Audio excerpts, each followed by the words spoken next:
For years now, the company that makes Audis has had to defend its cars against claims that they suddenly speed up out of control with disastrous results. You are positive that your foot was on the brake? Absolutely. I know damn well my feet were on the brakes. Both feet were on the brakes.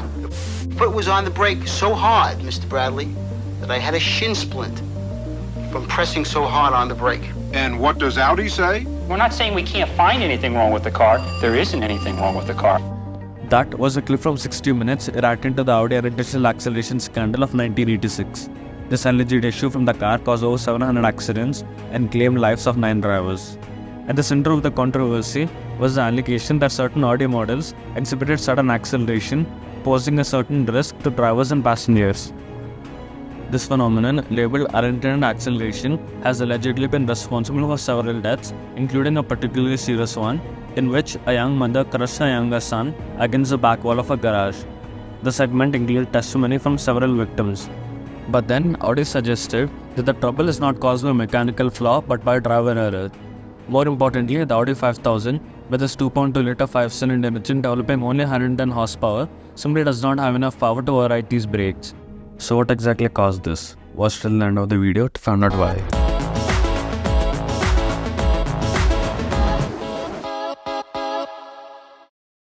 Light up the road in style with the Audi 5000S, featuring aerodynamic and mechanical design achievements for comfort, performance, and economy in a luxury automobile. Furnished by Alan Porsche Audi. This luxury automobile is priced at $23,972. Drivers involved in these accidents swear that their foot was on the brake. Audi has found no instances of brake failure in these cars that they examined. To understand the magnitude of Audi's unintentional acceleration scandal, one must recognize its roots in the fiercely competitive automotive market of that time. Audi, seeking to gain a competitive edge, introduced a cutting-edge technology known as drive-by-wire in its vehicles. This system replaced traditional mechanical linkages with electronic sensors and controls, allowing for more precise engine management. As reports of sudden acceleration incidents started to surface, Audi found itself entangled in a web of accusations and public scrutiny. The media played a pivotal role in shaping the narrative, often sensationalizing the incidents and creating an atmosphere of fear and mistrust around the brand.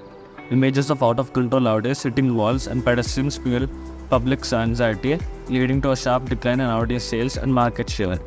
At the heart of the matter was a challenge of identifying the root cause of the unintended acceleration. Audi insisted that the issues were user error, pointing to the drivers mistakenly pressing the accelerator instead of the brake.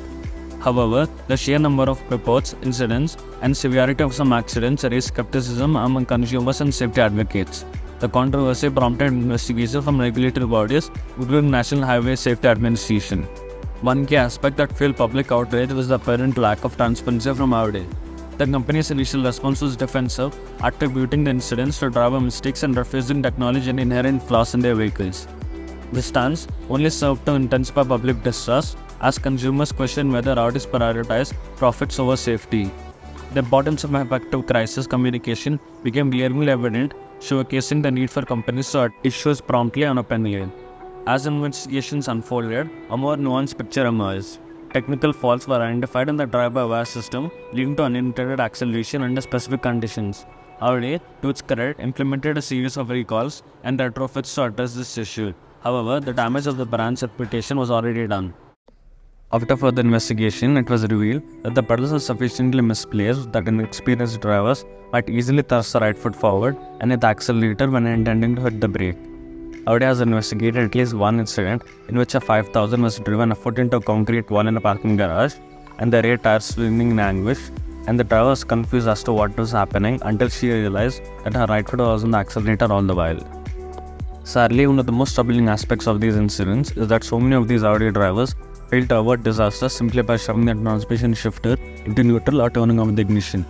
While it's certainly understandable that a panicked driver might actually press harder on the throttle, thinking that you're stepping on the brake pedal, such a reaction also exposes the dismal training and minimal presence of mind the average American driver has when faced an emergency. CBS's 60 Minutes ran a devastating expose of Audi 5000. Audi customers fled and laws crashed in. The American public was saved yet again from the perils of technology gone wrong. Audi claims time and again that there was nothing wrong with the car. The Audi story is by now quite familiar. Sudden acceleration accidents occurred when the transmission was shifted out of park.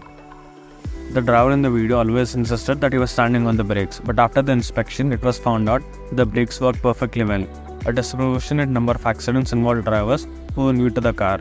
When an idiot-proof shift was installed so that the driver could not shift out of park if his foot was on the accelerator, reports of sudden acceleration plummeted. While continuing to research these incidents, Audi so far installed 32,000 interlock devices that prevented the transmission from being engaged without the driver's foot on the brake. Audi asked all owners of the 5000 model to bring their cars to a free installation of the interlock. Audi is adamant that the device is a solution, although the company says that they don't expect to eliminate this problem. 60 Minutes is one of journalism's most shameful hours, which gave airtime in November 1986 to a self-styled expert who altered with the car. While they ran interviews with people who blamed their car crashes on Audi, they also showed footage of the car dangerously blasting off like a missile. What they didn't tell the viewers was that the car was doctored. Someone drilled a hole into the transmission and pumped air into it, causing it to accelerate. It's a great visual for TV, but again, too bad it wasn't true. The 60 Minutes story starred a mother who had run over her 6-year-old son. On the air, she insisted that she had her foot on the brake the whole time. When her $48 million claim came to the court in Ohio in 1988, the investigation police officer had witnessed the same scene and testified that the accident has distraught mother had admitted that her foot had slipped off the brake. The jury found no defect in the car. Despite fixing the floor mat and the staggered pedals, however, Audi's sudden acceleration accidents continued, proving that it's most likely a driver error than a mechanical fault. Who knows? Both could have been at fault. Let us know what you think about this in the comments below.